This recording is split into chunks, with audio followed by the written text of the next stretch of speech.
Physics concept number 3 is related to the addition of vectors, that is finding the resultant vector or the angle between two vectors। तो test में हमारे पास जो है ना तो 5 मुख्तलिफ क्वेश्चंस आ सकते हैं।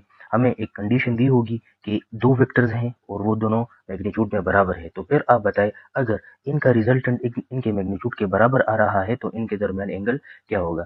अब स्टूडेंट्स क्या करते हैं, कैलकुलेशंस करने लग जाते हैं, लेकिन इनके लिए कैलकुलेशंस करने की बिल्कुल भी ज़रूरत नहीं है। बस कुछ वैल्यूज़ हैं वो आपने रटनी है और पेपर में बस वही जो ऑप्शन में दिख जाए तो डायरेक्टली आपने उसको टिक कर देना है, ठीक है।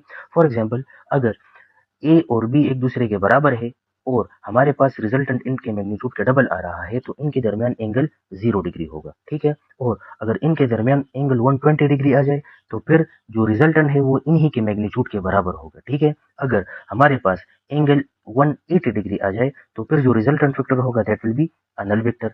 सही हो गया। इसी तरह अगर हमारे पास एंगल 90 डिग्री आए तो फिर जो रिजल्टेंट वेक्टर है वो क्या बनेगा, that will be under the root 2r, या फिर इसको ऐसे भी लिखा जा सकता है 1.4r, ठीक, क्योंकि under the root 2 is equal to 1.4।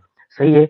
और अगर हमारे पास एंगल 60 डिग्री हो तो फिर जो रिजल्टेंट वेक्टर आएगा that will be under the root 3r, या फिर आई कैन से 1.7r। सही, क्योंकि under the root 3 is equal to 1.7।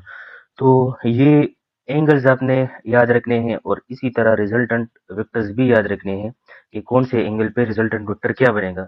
तो टेस्ट में आपसे एंगल का भी पूछ सकते हैं और रिजल्टेंट वेक्टर का भी पूछ सकते हैं।